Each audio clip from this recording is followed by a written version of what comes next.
Thank you, Lisa. We can do slide 1. That's it. I'm just going to start right in on adjusting to the new normal. We've all experienced many changes in our lives as a result of the COVID-19 pandemic. We've had to make adjustments, some of which have been very difficult. Most of us have experienced some form of social isolation. Some may have lost a friend or family member during the pandemic, unable to have the support that would otherwise be the norm. Some may have struggled with frustration, sadness, grief, anxiety, anger, and fatigue. I'd like to just give an example of a family member of mine. I have a cousin who lives in New York State, and she lost her son last summer during the pandemic. And although it was not due to the virus, the death was unexpected. It was sudden, and there was no opportunity for her to plan or have a traditional funeral due to the pandemic restrictions. She didn't have the support and the traditional period of mourning with family and friends gathered around her that would otherwise have been possible.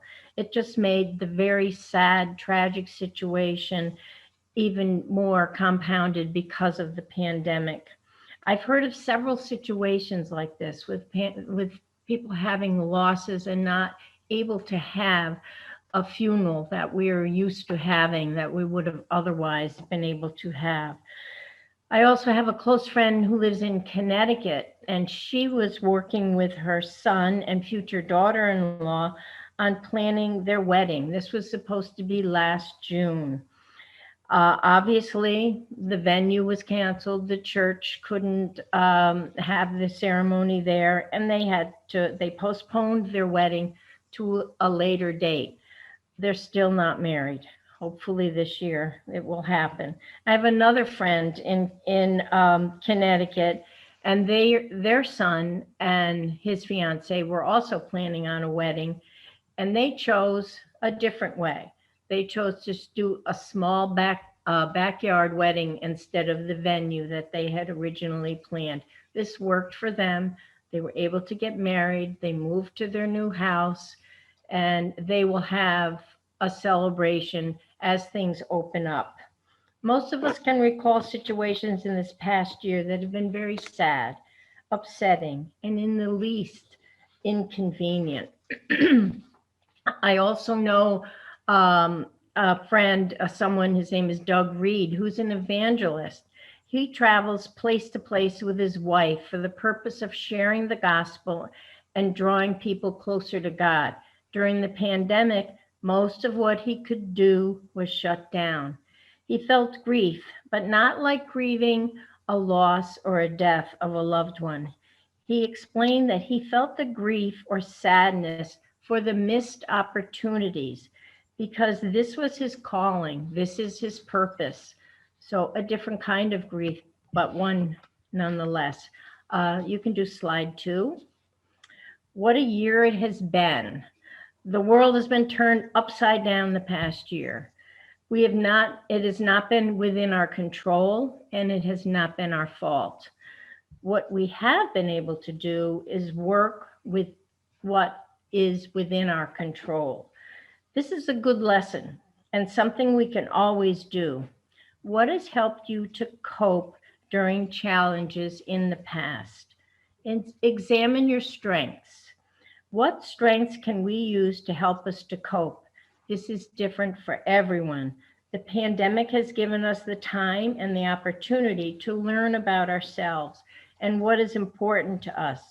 If you haven't been able to visit with family or friends during the pandemic, you certainly miss being with people who are important to you. I have heard about a variety of positive outcomes that people have discovered in their lives since the pandemic. Since we live in Florida, we have the benefit of enjoying the outdoors year-round. Bicycle shops are expanding. They're unable to keep up with the orders and the growing demand for new bikes and bike repairs. I see villagers riding their bikes all around, benefiting physically and mentally from the exercise. Others are out walking. I just see so many people walking, or working in their yards. There is so much beauty to appreciate here, and it seems to be more meaningful now. For those who golf, we've been able to golf and social distance almost the whole time during the pandemic. This has been wonderful. Others have mastered puzzles, made quilts, done painting, and other indoor projects. Very creative people. Take a deep breath, a deep cleansing breath, and just appreciate what we do have. It's always important. Slide 3, please. Many churches have been streaming and are available on YouTube. Places of worship are now beginning to open up for in-person services. And this connection helps to maintain part of what was our routine and addresses the spiritual needs. Count your blessings, make a list. We have many. Cleaning out closets and garages bring a sense of satisfaction and control. Many took advantage of being at home to do this. It brings us a sense of control in an out of control, chaotic world, and can bring some satisfaction when we're doing that. I'm about done with the cleaning out the closets and the garage. I don't know about the rest of you. I could do more, but I'm done with that. There have been many home improvement projects going on in the villages and in every town across America. We all have interests and strengths, and if we look hard enough, or you're backed into a corner by the pandemic, we can find what is important for us to do. For those who live alone, this past year has been much more challenging. Social distancing, quarantines, travel restrictions, etc., have created a risk for loneliness and isolation.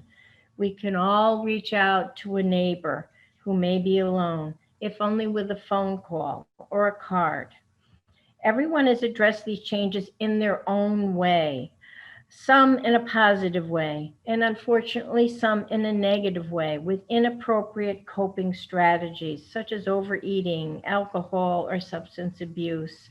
Opioid related deaths were up 34% during the pandemic. There has been a 30% increase in alcohol related liver disease among women this past year. So, some negative coping strategies there. But taking control of ourselves physically, spiritually, and emotionally has been especially important during the pandemic. It has often been a challenge. As we anticipate gradually moving away from the isolation of the pandemic, we will want to continue to focus on our strengths and taking care of ourselves. The next slide, please. A year later, and here we are. But COVID isn't exactly in the rearview mirror just yet. We are beginning to adjust to a new normal with fewer restrictions and the availability of the vaccine. The return to this new normal is making some anxious and even depressed. Many are still worried about contracting the virus. Some who are used to spending time alone may find it difficult to return to their pre-pandemic lives. Anxiety and depressive disorders have increased by 30% during the pandemic. That nervous, anxious, or insecure feeling is a very normal reaction following the events that we have shared this past year. Rather than trying to avoid or ignore those feelings, embrace them.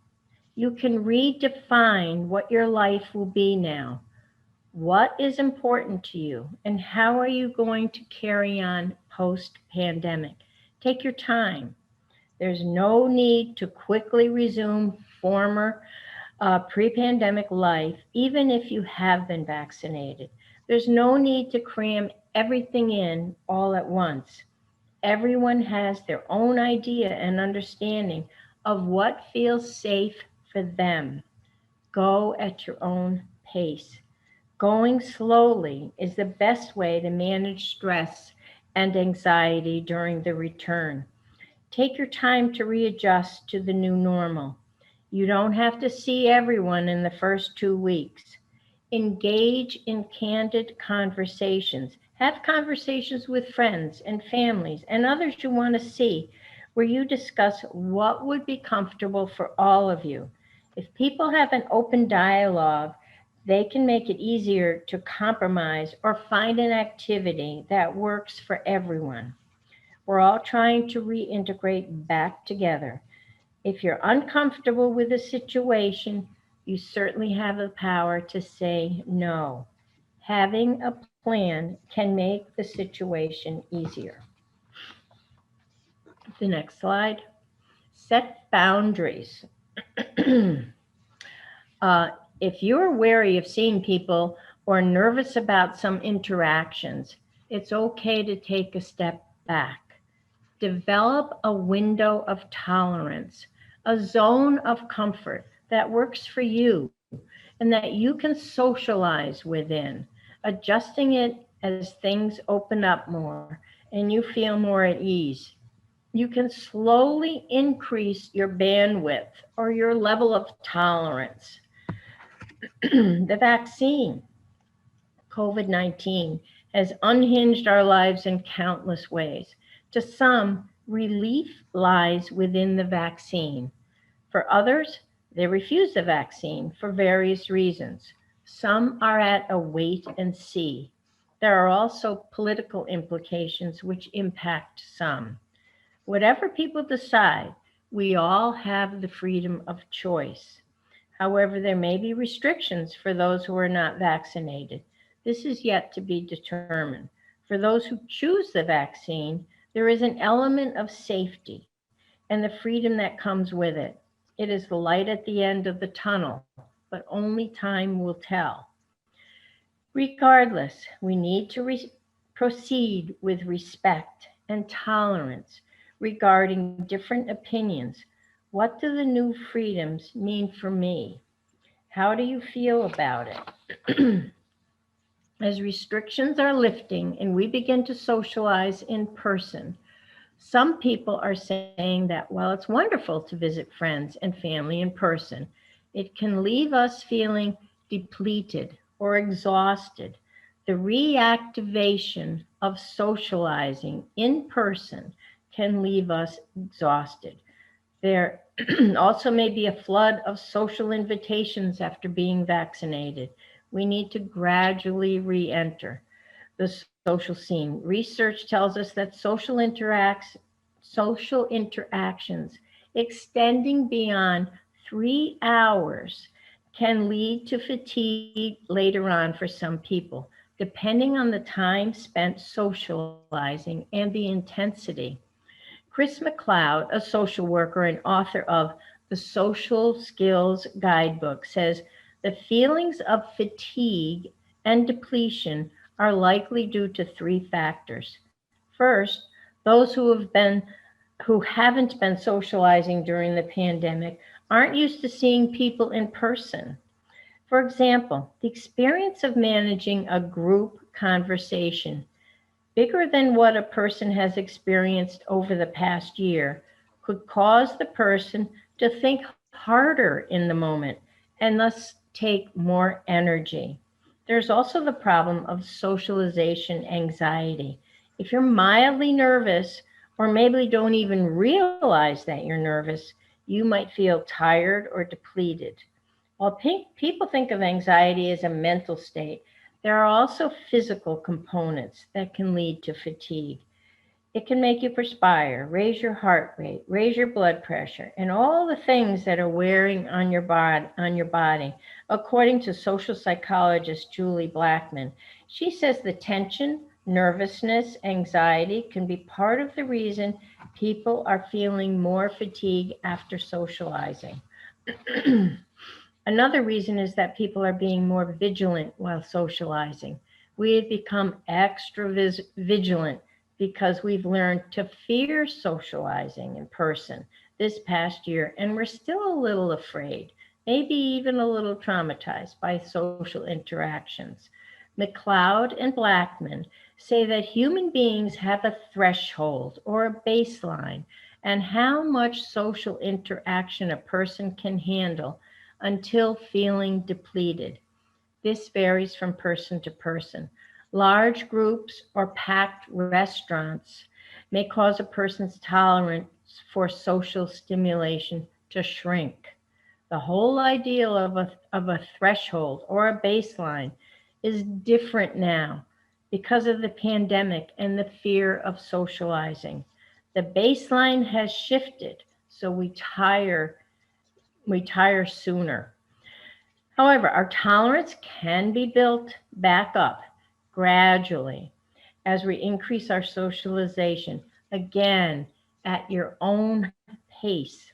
Understandably, people may not want to immediately return to having packed social schedules.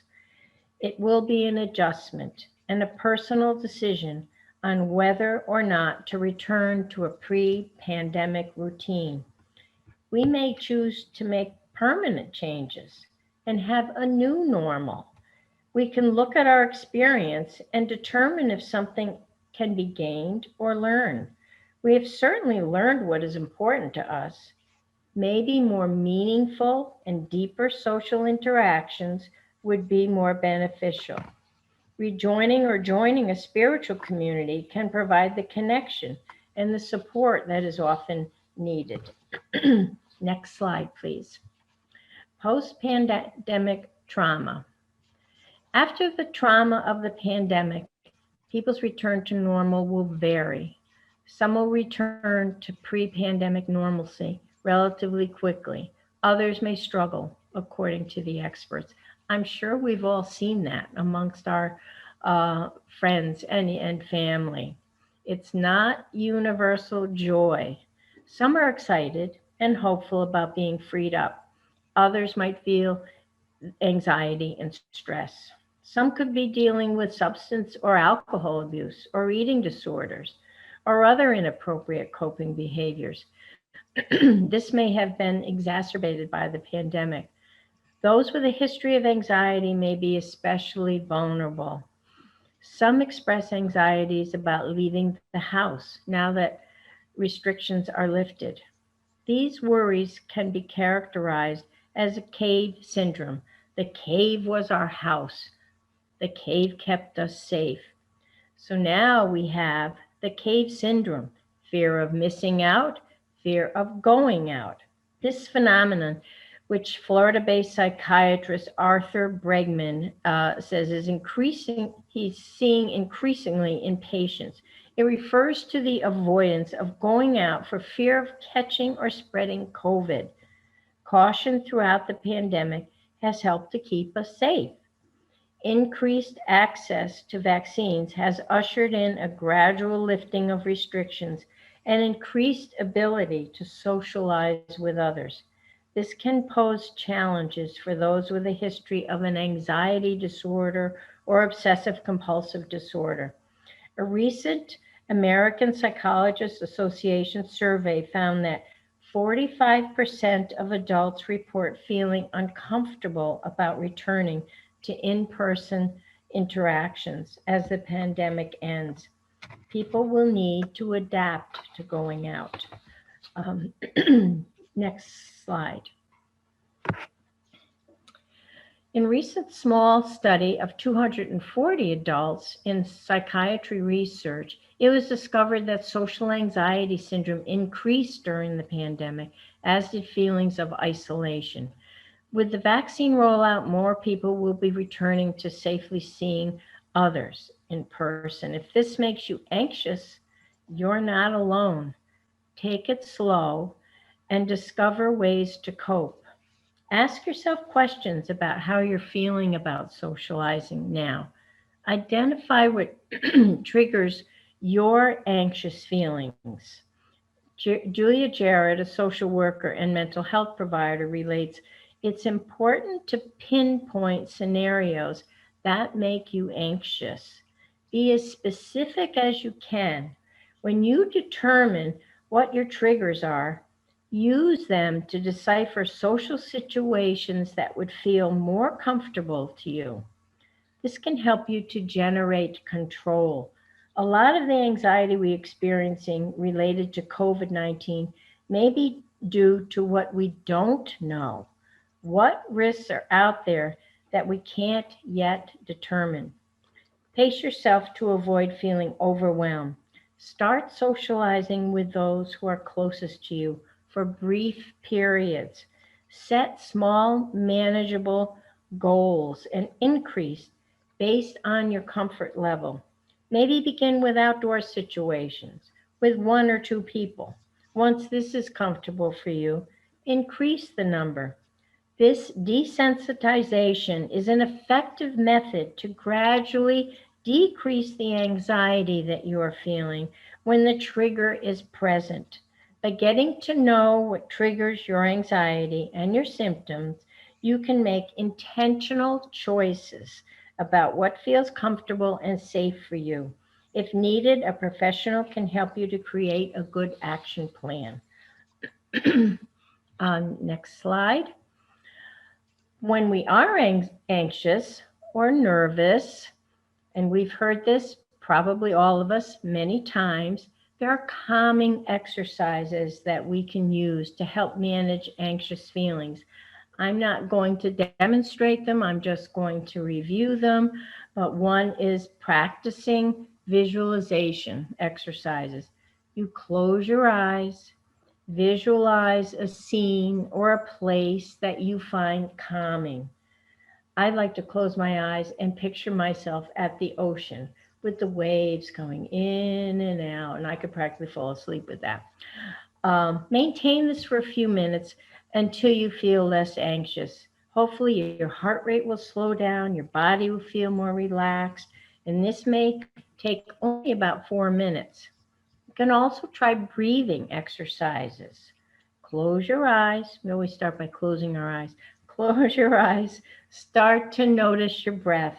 Pay attention to the pace, the depth. Are they deep, shallow breaths? Is your breathing rapid or slow? Becoming aware of your breathing may help you to become more mindful of your body's response to stress.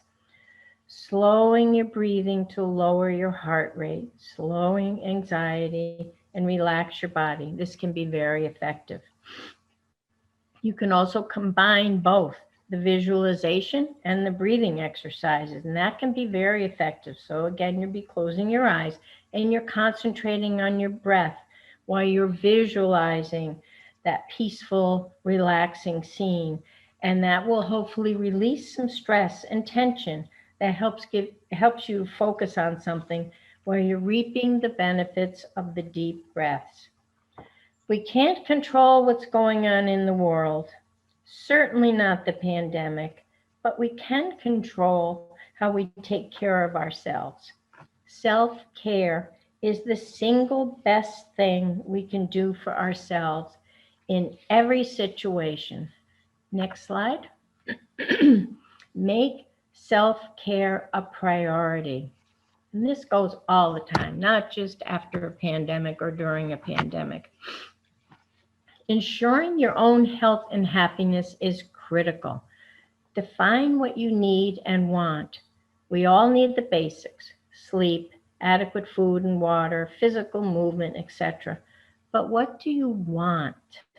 Once you determine what you want as part of your self-care, you need to schedule time and make it a priority. You may be getting busier as we ease out of the restrictions of the pandemic. It's important to set time aside and eliminate obstacles. Be clear to others about your time. First, stop and take the deep breath. Here we go with the deep breath again. Second, give yourself permission to take care of yourself. Carve out the appropriate time for yourself. When I was a young, much younger, very busy social worker, raising 3 children, managing a household with my husband, I struggled to find time for myself. A relaxing bath rather than a rushed shower was really the best I could do. Um, However, my husband, who worked just as hard as I did, managed to maintain his running schedule about 3 to 4 times a week.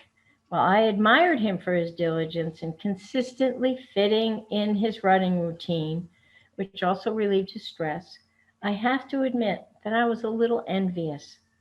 However, he was able to make self care a priority and he was definitely benefiting physically and mentally.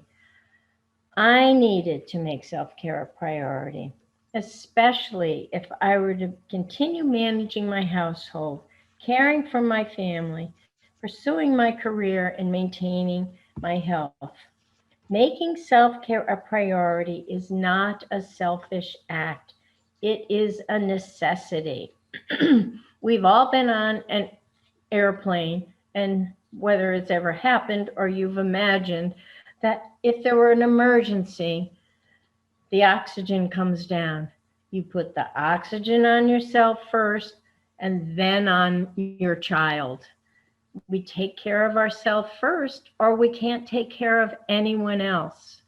That's a priority. The next slide, please. So define what you want. We've defined our universal needs, but it's again important to define what you want.